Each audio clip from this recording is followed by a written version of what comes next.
Disclaimer: not all those who wander are J.K. Rowling. "Are you sure you'll be okay operating on your own, Hermione?" Mum asked as she got ready to leave for her next alchemy lesson. "Yes, Mum," she answered. "I'll be going straight from the front entryway to the gates of Hogwarts, and I can do it very reliably now." "Okay, just be safe." "Of course, Mum. I'll be home late tomorrow evening, probably around supper time. I want to visit Hagrid before I leave, but I'll be inside the wards the whole time, and I'll be able to get out fast if I need to." "All right, we get it," Dad said. "Warn us if you're going to be any later. We love you." "I love you too." She carried her books to the front entryway of the house and apparated out. Of course, Hermione could have apparated from anywhere in the house, but it was common courtesy to apparate in and out of a wizard home from at least the front doorstep, and there were usually anti-apparition wards on the house itself. Since she couldn't do that in a Muggle area, the front entryway was a good compromise. Hestia Jones still had to let her in the front gate, but other than that, it was the easiest trip to Hogwarts she'd ever had. Hermione and the other students were especially excited for class today because Professor Dumbledore said they were about to start a new unit. They were going to learn how to create elementals. "An elemental," Dumbledore said, "is a beast created and animated by magic composed from a pure alchemical element, or an aspect of it. Each element has one or more types of elementals that can be made from it. Now, normally, we say that magic cannot create life, but this is one of those cases where the rules can be bent. Why is this? What makes elementals different from all other beasts?" "Well," Terry Boot suggested, "I know fire elementals only live a few hours." "Very good," Dumbledore wrote. Dumbledore wrote "short-lived" on the blackboard. "This is true of all elementals. They can only live a few hours outside of their native element. What else?" I don't think ashwinders eat, Professor," Daphne said. "Are they even really alive?" "That is a matter of some debate, Miss Greengrass, but for our purposes they are. However, you are correct. All elementals either do not eat, or do not need to eat as part of their life cycle. It is pure magic that sustains them." "They're not flesh and blood, obviously," said Folly, the lone Hufflepuff in the class. "Indeed, most other magical creatures, even exotic ones like unicorns, are still of the same substance as us, while elementals are not. Another difference?" Dumbledore surveyed the room. "There is one other difference that is of particular importance." They racked their brains. Nothing obvious came to Hermione's mind, but then she didn't know all the elementals. Finally, Avery, the older Slytherin in the class, said, "They're sterile, Professor." "Correct, Mr. Avery. 5 points to Slytherin. Elementals cannot reproduce on their own.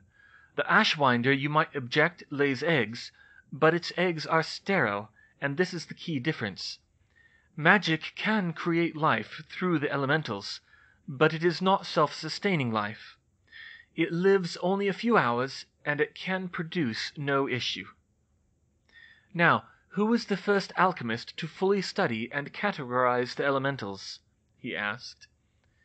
Hermione thought she knew the answer, but she hesitated. Her background in Muggle chemistry had led her to wrong answers more than once before. "Paracelsus is famous for it in the Muggle world, Professor," she said carefully. Sure enough, her third-hand Muggle knowledge had it wrong. "I'm afraid that is a common misconception, Miss Granger, amongst Muggles and even some wizards. It was actually Agrippa who catalogued the elementals. Paracelsus is frequently credited with it, but if you read his complete works, you will find that the word elementus never appears. The word he uses is spiritibus, spirits. It also becomes clear that he is not writing about the same thing when he describes the salamandrus as a humanoid being of fire, not the six-legged lizard it is. In fact, what Paracelsus was describing were elemental golems, a very advanced craft of which only the finest of alchemists are capable." "Can you make them, Professor?" Anthony Goldstein asked. "I managed it in my youth, Mr. Goldstein, but I have not attempted it since Grindelwald's War. While they can be useful in battle, I have found that there are more effective uses of my time." He turned and drew a grid of 4 columns on the board. "Most of you will probably not be familiar with the full list of elementals. There are 8 in total. Fire has 2 elementals, which should be the most familiar to you because they are the easiest to make. They are the salamander, which is made out of embers, and the ashwinder, which is made out of ash. I happen to have some examples prepared for you to examine." He wrote the names in the first column, and then he took a large fire pan that had been burning quietly in the corner and levitated it to his desk. The class rose and crowded around it. In the midst of the flames were a creature that looked like a 6-legged lizard made out of hot coals, and a gray snake with red eyes whose skin had a texture like ash rather than scales. "Both fire elementals can be created simply by allowing a magical fire to burn unchecked, but we will be covering how to do so in a controlled fashion, since the results can be rather messy." And Hermione had seen Bellatrix Lestrange create a dozen or more in minutes purely as a side effect of her spells. She suppressed a shiver.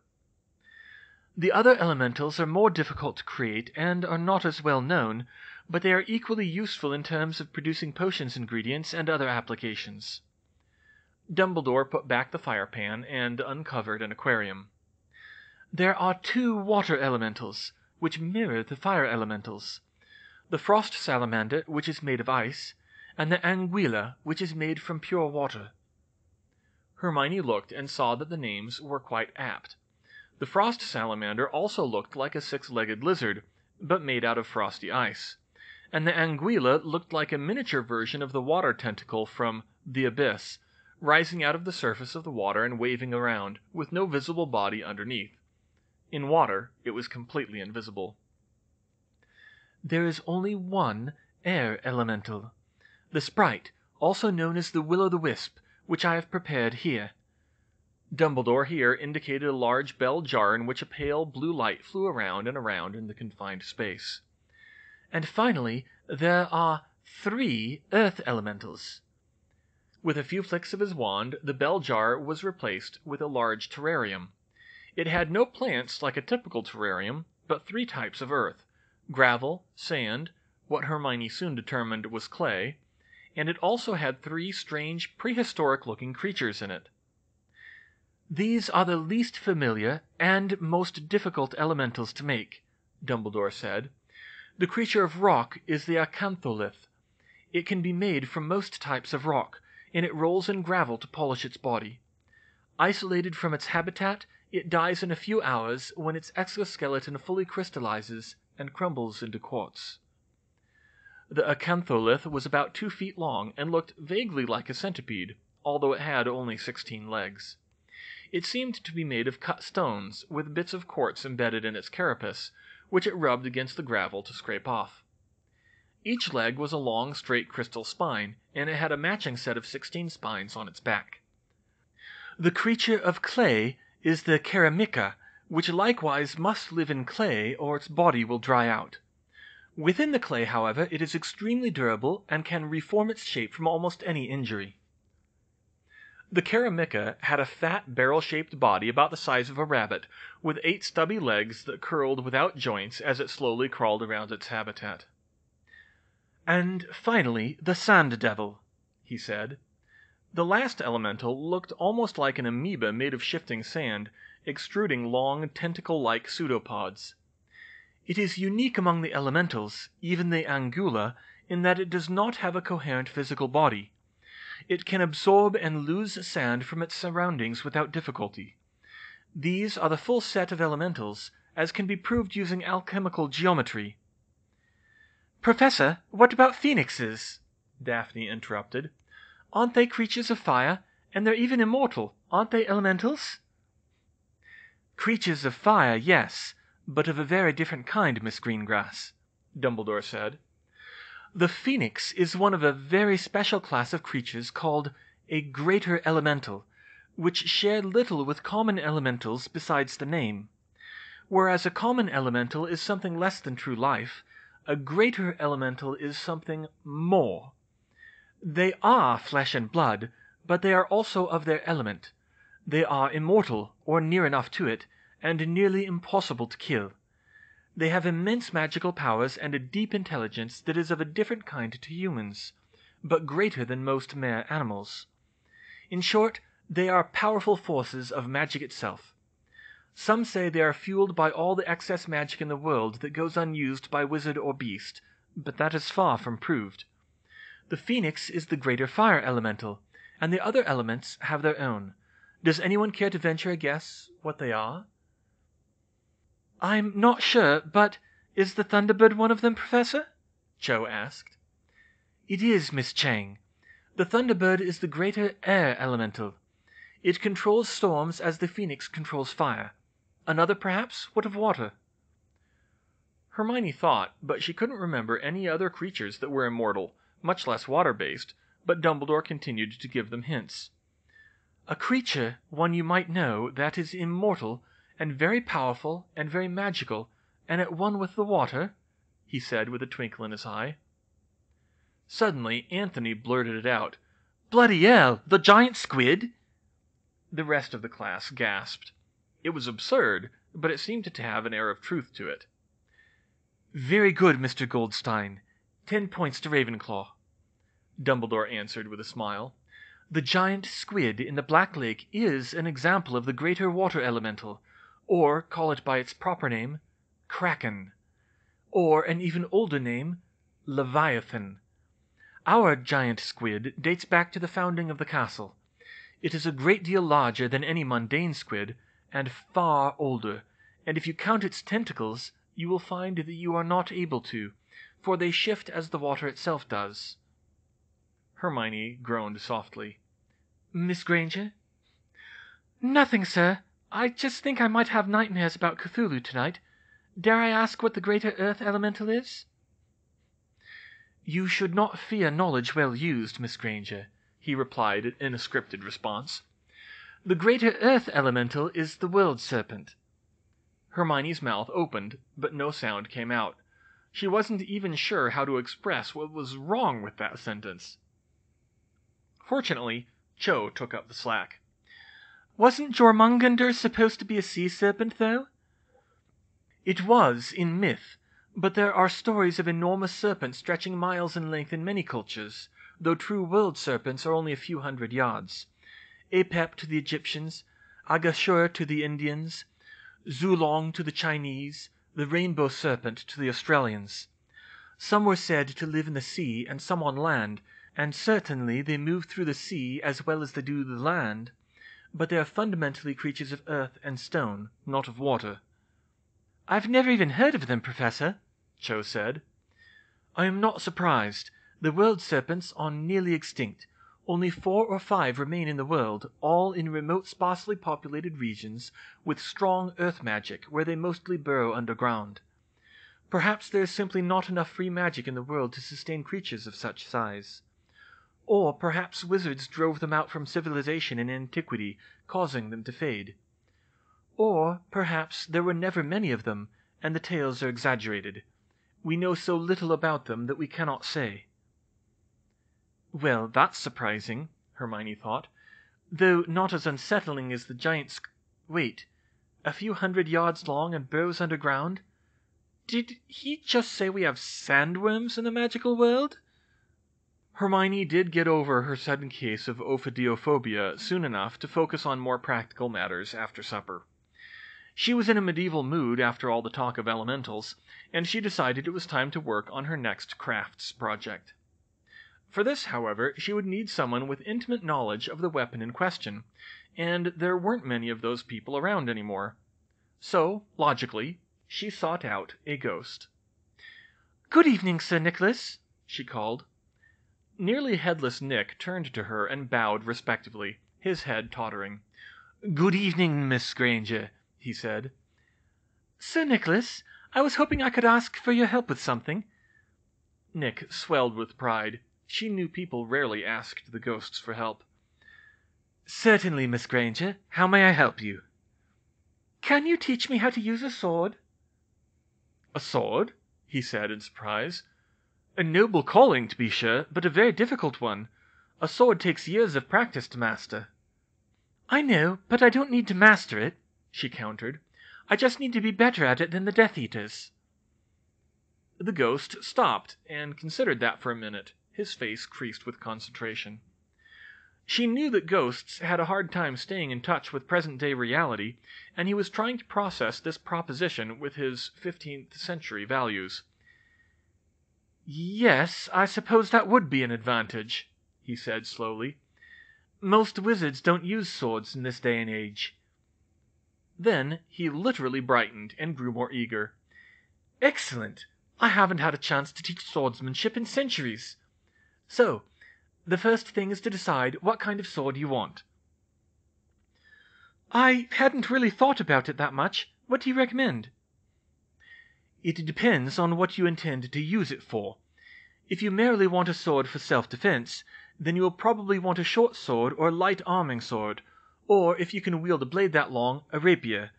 Unless, of course, you will be defending yourself from creatures, in which case you will most definitely want a spear and a heavier sword such as a falchion. No, I'm only worried about wizards, or mostly wizards, she replied. Very good. And do you want a single or double edge? A double edge, I think. I would have thought the versatility of a two-edged sword would be better. That is true, Miss Granger, but a well-made single-edged sword can be made with a stronger and sharper cutting edge than a double-edged one without sacrificing too much thrusting ability. Oh, that makes sense. But with the materials I'm using, it shouldn't matter. Definitely want double-edged. I see. I think I know what you need now. Come this way, Miss Granger. I'll show you some of the swords from the suits of armor that should fit your needs. Nick showed her around the corridors, and Hermione found herself examining the suits of armor in more detail than she ever had before. She jumped the first time one of them came to life and tried to push her away for trying to grab its sword, but Nick told it to stand down.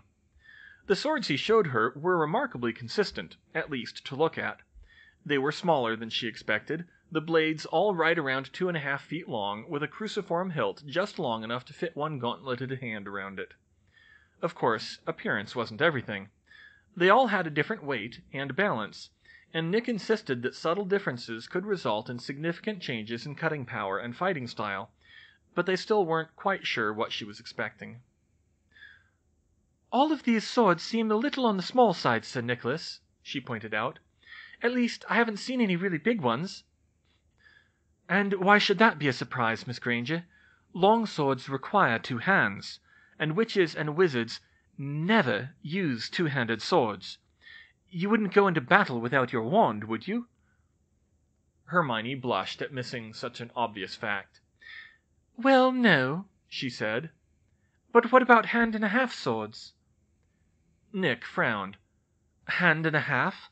I've never heard of that kind of sword. You haven't? No, it certainly wasn't in use in my time. Well, it's a more modern term. I think I've also heard it called a bastard sword. Nick tilted his head. I know the term, but it's not a distinct type of sword. It means different things to different authorities. No, I'm definitely thinking of a distinct type, Hermione said. Can you perhaps describe it? Well, it's a sword that can be swung with either 1 or 2 hands, longer than most of these one-handed swords. Ah, I see, Nick replied. Then you would be thinking of a lightweight longsword that is balanced for easy swinging. It's the type of weapon I might recommend for a Muggle shield maiden, but a witch should always keep one hand free. If it matters, with a witch's smaller hands, a 2-handed swing should not be too difficult with an arming sword should it become necessary. She accepted this, and he coached her in appropriate slashing and thrusting techniques and had her try them on a few blades, explaining how they should feel in her hands. It took until curfew, but she found one that she thought was a good fit for her. Yes, I think that will work for you, Miss Granger, Nick agreed. If you return in future weeks, I can teach you the basics of handling it, and if you ask Professor Dumbledore, perhaps he will allow you to borrow or buy it from the school. "Oh, that shouldn't be necessary, Sir Nicholas. I'm going to make my own. I just need to know how to design it." "You've studied swordsmithing?" he asked in surprise. "Not exactly, but I've developed some spells and runes that help me make high-quality blades. I just need to measure this one. Thank you, Sir Nicholas." "You're most welcome, milady." In her guest room, Hermione carefully measured every dimension of the sword she had selected and drew a sketch of it in her notebook. She measured its balance point and, with difficulty, determined its weight with her potions scales. She did make a few small changes. Most notably, after trying a few two-handed swings, she added about an inch to the hilt and changed the shape of the pommel to make that option more available to her. With her design in hand, she could start building it in carbon and tungsten when she got home. "I thought that, now that we are both on the same page," Professor Dumbledore said the next morning, "the next step would be to examine each step in the Horcrux ritual in detail, to determine its meaning and purpose, and search for potential interpretations in your advanced mathematics." "Okay, Professor," Hermione said. That seemed simple enough. "However, this will require you to learn a fair amount of ritual magic," he went on. "I caution you, Hermione, that rituals are a dangerous and exacting branch of magic, a branch that is usually considered inherently dark because of its sacrificial element. It is easier to make a mistake than in other magic, and the consequences are generally more severe if you do, much like in alchemy." "I know, sir," she replied. I read up a little on the basics. Professor Slughorn gave me a pass to the restricted section here." "Did he now? That does sound like something he would do. I hope you haven't attempted any of the rituals you discovered there." "Of course not, Professor." The one she had performed wasn't in any book, and anyway, it barely qualified as a ritual. "I see. I will also say that this will not be an easy project. It will be at least as difficult as your work on Gamp's Law. If it is anything like the ritual magic I have worked with in the past, there will be many possible interpretations of each step. You will have to do the work of determining which combinations of mathematical formula fit together, and which are disallowed, distinguishing the truth from 100 plausible alternatives, without any opportunity to test the theory. And that is if the problem is even soluble." Hermione nodded firmly. "I understand, sir." A fair amount of mathematical research could be like that. Even parts of her study of Gamp's Law were like that, and she had no doubt that this project would be even more taxing. Making a Horcrux was spoken of like splitting the atom in terms of difficulty, if wizards knew what splitting the atom meant, and analyzing the ritual would be equally hard. Last week, Dumbledore had shown her a book from his private collection called Secrets of the Darkest Art, which, among other things she didn't want to know about, included detailed instructions on how to make a Horcrux. According to Dumbledore, it was the book Voldemort himself had learnt from. The Horcrux ritual was a gruesome and involved process with many disturbing steps to be done before and after the murder. She felt sick after she read the description. The actual method of murder was flexible. They knew Voldemort had used a basilisk, poison, and the killing curse for some of his, but it had to be done in cold blood. She had been worried it would involve something like mutilation of the corpse, but she remembered that Voldemort's Horcrux victims had been found without a mark on them. Instead, one of the most disturbing parts of the Horcrux ritual was kissing the victim's still warm body, on the lips no less, by analogy with the Dementor's kiss stealing their life force.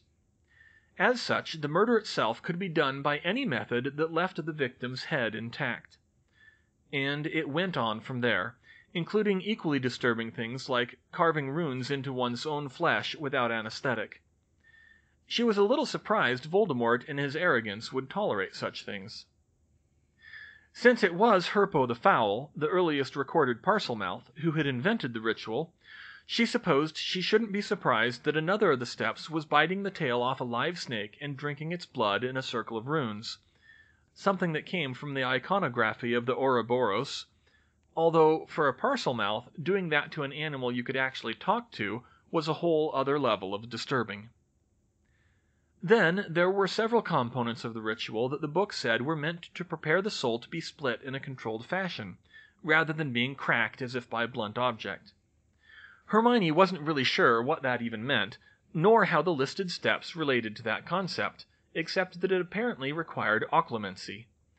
That was the part they would really need to focus on interpreting. And worse, Dumbledore suspected that Voldemort had modified that part of the ritual to make multiple Horcruxes without slicing off too much of his soul. That wasn't a good sign. "Very well," Dumbledore said. "The most important arithmetic principle of ritual magic is the law of equivalent exchange." "Hey, Hermione, how'd your lesson with Dumbledore go?" Ginny asked at lunch with a probing tone. "Not so loud," Hermione whispered. "We actually started the work today, Ginny, but it's not going to be a simple fix. We're talking months of work." "Harry might not have that long," she said. "And a solution might not even exist," Hermione shot back. "I'm doing the best I can, and I'm working on it outside my lessons with Dumbledore, too." "Sorry, I'm just anxious," Ginny replied awkwardly. "Harry, how are you doing?" Hermione asked. She'd been so preoccupied she hadn't talked to him much last night. "Okay," he replied, seeming more focused than usual. "Hey, Hermione, I've been working on a new spell. Can you take a look at it for me?" "Sure. What are you trying to do?" "String Malfoy up by his robes." Harry," she said worriedly. "Malfoy's been showing off a bunch of new spells," Ginny explained. "He used one on Harry that hung him upside down by his ankle." "I want to get him back," Harry said.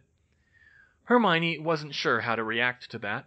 She was glad to see him focusing on something else rather than losing hope over the Horcrux thing, though she'd expected it would be Quidditch, and it was even better to see him stepping up his arithmancy game.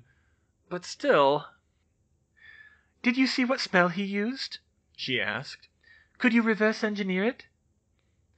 "No, it was non-verbal," he said. "Maybe you could. I can't. Anyway, I can show you my notes if you have time." "Of course. I can apparate on my own now, so I can stay till supper. I'll take a look later. Speaking of which, I'm going to go visit Hagrid after my arithmancy lesson. Can you all come with me?" Harry groaned. "Let me guess. He wants to introduce you to his brother?" Yes?" "Ugh, no thanks," Ron said. "Once was enough." "Ditto for me," Ginny agreed. "Me too," said Neville. Hermione winced. "Was it that bad?" "Hagrid's brother can rip full-grown trees out of the ground and swing them around, Hermione," Ron said. "That's scary any way you slice it. Maybe you can take Luna. She seems to like him." "I don't know why," Neville piped up. "He picked her up and put her in a tree the first time she met him. We were all freaking out." "Merlin's pants! Was she okay?" "Okay?" Ginny snorted. "She thought it was fun. You know how Luna is. She said he can help her get her shoes down when the Noggles put them up in a tree." Hermione groaned and shook her head. She suspected it wasn't worth the headache of asking why Luna wouldn't just use the summoning charm. "That's still happening?" she asked instead. "It's her roommates," Neville said. "I told them off. They're being nicer to her now, but yeah, she's too nice for her own good sometimes." "Anyway, yeah, I'll go with you, Hermione," Harry said, albeit reluctantly. "Thanks, Harry," she replied. After an uneventful arithmancy lesson, the two of them met up again to head down to Hagrid's hut. Hermione approached cautiously, and Harry looked tense, alert, though not really apprehensive. The hut itself didn't look that different, though there was some new damage to the roof. Hermione wondered if Grop was actually in there. She didn't think a hut even built on Hagrid's scale would be adequate to house the giant she remembered seeing from the astronomy tower. "Is he in there?" she asked nervously. "Grop? Nah, Dumbledore wouldn't let him," Harry said. "He's living in this lean-to thing in the forest. I just hope Hagrid is more cheerful than last time." "Hagrid not cheerful? What happened?" "He was pretty mad I dropped magical creatures. Actually yelled at me." "Wow!"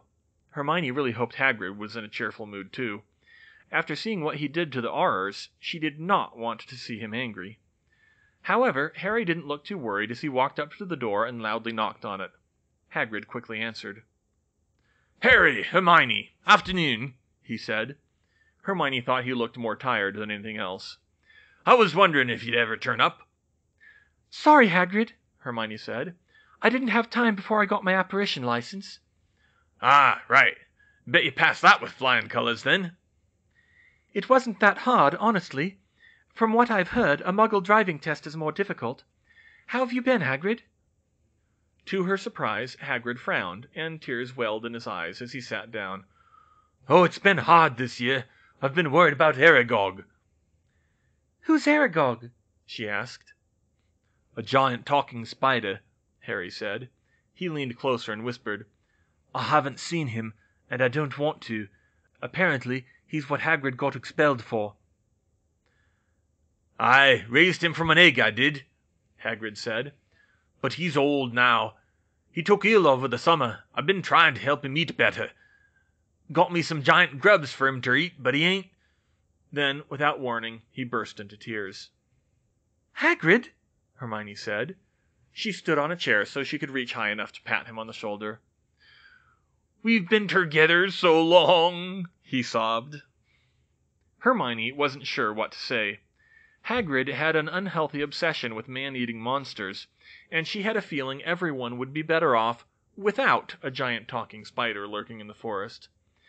"I'm sorry to hear that," she said uncomfortably. "The whole forest getting hard to handle," Hagrid said morosely. "First, the centaurs didn't like having Grop around. They wanted to kick him out, but he was too big. The night I had to run away, they tried anyway. Would have been an ugly fight, too, if Dumbledore hadn't showed up in the morning. He made a deal with them. Grop has to stay in the forest. The Ministry won't let him on the grounds, but he has to stay up near the edge now. And now I have to worry about Aragog's family." "Family?" she squeaked. "Yeah, the rest of the tribe. They're getting restive, now he can't control them like he used to. I'm worried about Grop if they start straying." Hermione leaned closer to Harry and whispered, "Harry, how many giant talking spiders are we talking about?" "My money's on too many," he whispered back. She nodded. You wanted me to meet Grop?" she said hesitantly. She was starting to think this was an even worse idea than she did before. "Oh, right," Hagrid said, brightening somewhat. "I'll show you out to his tent. You'll like Grop. He's a good bloke." Harry shook his head firmly at her behind Hagrid's back. Even Hagrid picked up his oversized crossbow as he headed out, though she suspected that was more for the other creatures in the forest than for Grop. They walked a short distance along the tree line, nearer to the thestral paddock, but then turned into the trees. They didn't have all that far to go from there before they could see a tent coming up, made from ripped-off tree branches and canvas. "I've got Grop helping me with the thestrals and hippogriffs when he's interested," Hagrid explained. "They're big enough to take care of themselves with him." "That's nice," Hermione said unconvincingly. They approached the tent and saw a hulking figure sitting within, looking as much like a great lump as a humanoid creature, banging small logs together like drumsticks in a lazy, childish sort of way. Grop didn't seem to notice their approach. "Groppy! Oi, Groppy!" Hagrid called up to him. Hermione was liking this less and less by the minute. Groppy grunted and looked down at him. "Hagger!" he said. "Come on, Groppy! I got a new friend for yer to meet." Grop lurched to his feet and stumbled out of the tent. Hermione had seen him once from the astronomy tower, but now, in the daylight, she got her first good look at him. She guessed he was 16 feet tall, or a little more, and very broad. His stoutness was surely necessary to support his weight, and was one of the few giant characteristics Hagrid had also inherited. Grop's head was surprisingly oversized compared with his body, but he had a sloping forehead that gave him an ape-like appearance. His skin was gray and wrinkled like that of a rhinoceros. His hands were also oversized. One of them could have easily wrapped around her waist and picked her up. And Grop was supposed to be small for a giant. Hagrid's father had been a madman. The giant looked down and seemed to recognize Harry, as evidenced by the shout of "Harry!" That might have been an exclamation of glee, but sounded more like the bellow of a wild animal. "That's right, Groppy, Harry's here," Hagrid said with exaggerated cheerfulness. "And this is..." He looked back over his shoulder at Hermione. "Is Hermie okay? It's just, I imagine Hermione's a bit complicated for him." Hermie's fine," she said, not taking her eyes off Grop's huge face. She fingered the handle of her wand. "This is Hermie, Groppy," Hagrid said. "Remember I said she was coming ter visit? A new friend? Remember, Groppy?" "Hermie!" Grop roared. "Friend!" Hi, Grop," she called up to him. "Hi, Hermie!" Without warning, Grop lunged forward, reaching with a hand the size of a bull mastiff and just as dangerous to grab her around the middle. Thankfully, her reflexes had improved, and she managed to jump backwards and just out of his reach. She screamed, but it didn't last long as she had her wand out in a blink and pointed at Grop's heart. "Groppy, no! You don't grab!" Hagrid shouted. "Hagrid, make him stay back," Hermione warned. Hagrid noticed her wand. "That won't do no good," he said. "Magic resistant, you know." "Commortal Cordis takes practically no power to cast," she thought. "I can do more than you think, Hagrid." She could probably amplify the spell by a factor of 20 or 30 if she threw everything she had into it, and since it turned the body against itself, magic resistance might not even apply. "Just take it easy now. Giants don't like it when you use magic against them." "And I don't like it when giants try to pick me up," she said in a low voice. She lowered her wand, but kept it at the ready. "Grop, please be nice," she said, hoping he understood enough English to get it. Grop made another swipe at her and said something in the giant language, which sounded like just guttural monosyllables. She started to raise her wand again, but decided against it and pointed with her finger instead. "Grop," she said crossly, "be nice." Somewhat to her surprise, that made him back off. She didn't know if he'd got that from his and Hagrid's mother or from somewhere else, but she was glad it worked. She really didn't want to have to kill Hagrid's brother in self-defense. Grop had a substantial collection of junk, and he decided to entertain her with a bicycle bell.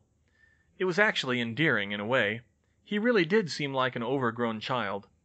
Even his clothes consisted of a vest and loincloth that looked more like an imitation of actual clothing than the real thing. Animal skins tied together with whole tendons. She had to wonder how giants could function as a society like that. No, she corrected herself, that was the wrong way to look at them. It wasn't about intelligence. Gorillas got on just fine with less intelligence than giants had, and it didn't mean they couldn't have a society, albeit a simple one. When she got home, she thought, she was going to look up Jane Goodall's books, and who was the one who worked with gorillas? Dean Forsey. Maybe that would give her some insight that Hagrid couldn't. Grop was reasonably friendly during their visit, although he wasn't very talkative and seemed distracted by uprooting trees. Hermione never quite let her wand out of her hands while she was around him, and it was a great relief when they headed back to the castle, though even then the forest made her wary. "Hagrid," she asked as she saw him looking around alertly as well, "how often do you have to use that crossbow?" "Oh, not that often," he said. "Usually only if I have to protect students and such. I know how to deal with most of the stuff in here myself." An odd thought struck her. "Do you ever use a knife here? Or a sword?" At his size, those things kind of overlapped. "Not for critters. Never seen much need. Mind you, Aragog's family's got me a bit worried now. But I think I'd be more comfortable with an axe if it came to it, truth be told. Never really used a sword before." I suppose that would make sense," she said. Either way, she'd have to file that for future reference. She needed to work on her own weapon first.